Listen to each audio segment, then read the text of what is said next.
Hi, welcome to Let's Learn series. Today we are going to be talking about what's a computer and what are the basic things you need to know about it. First, let's talk about hardware. So when you see a computer, the things you see are the hardware. So let's take for example your system, right? So what you have is the CPU. If you take a desktop computer, you have a CPU machine. That is what we call as a CPU, central processing unit. Okay.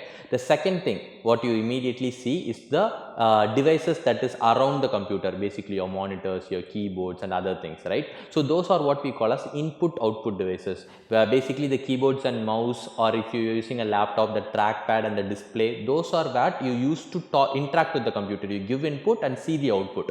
So those are the input output. So inside the CPU there are so many other things also. Majorly we have two things. One is the memory of the computer, basically to store information to give you immediate responses. That's what we call as a RAM. Okay, a read access memory. Okay, the next one is what we call as the storage devices, that is used to store all the information that you are asking it to save it for you to use it later on. That is either can be used as a HDD, a hard disk or a SSD. So two options you have for a storage device. So these are the things that are majorly involved in the hardware of a computer, which only contributes to making it a functional machine. So we saw what is the hardware of a computer. You saw the machines, the CPUs, the monitors and all the other things.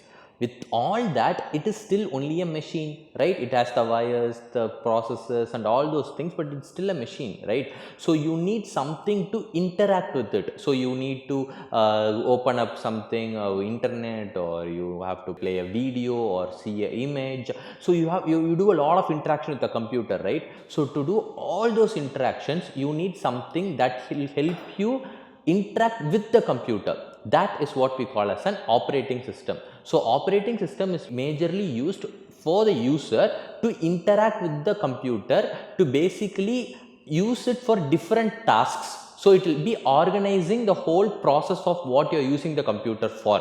So that's what basically an operating system is created for. It's basically a software to manage the entire hardware of the computer. Okay, so we have different operating systems. Basically it's Linux, Windows and Mac. So these are the popularly used operating systems. So first we saw about the hardware of the computer. The second we saw is the operating system of a computer. Operating system is used to manage the entire hardware of the computer and to ease your access to the computer. So these are the two things first we saw. The next thing what you're going to see is the software. Okay, softwares are available in bunch. You have so many different softwares. So let's say if you want to go watch a video, you have video players. If you want to go see an image, you have the image viewers. If you want to go create more softwares, you have IDEs, integrated developer environments. If you want to create a document, you have text editors, right? So if you want to access internet, you have browsers. All of these things is what we call as a software. A software is created to solve or to improve your approach to solve a particular problem. Let's say if you want access to the internet, you don't know how to do it. You have browsers, it solves that problem. You have to create a document, you don't know how to do that. You have a text editor, that solves that problem. So software basically helps you to solve a particular approach to a problem and eases your life. That's what softwares are used for. When I was talking about softwares, I told you that there are so many different softwares that are created, right?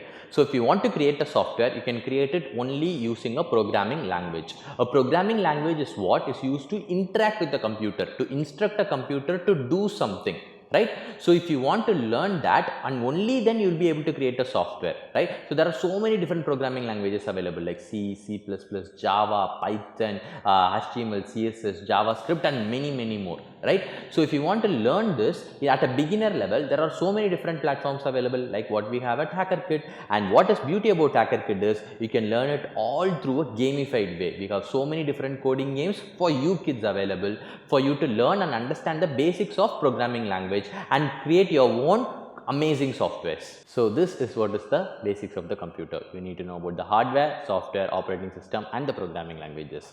So next, if you want to know more about these kind of videos, please do like, subscribe to our channel and don't forget to click the bell icon. And if you did enjoy this video, go down and comment about it and do share it to your friends also.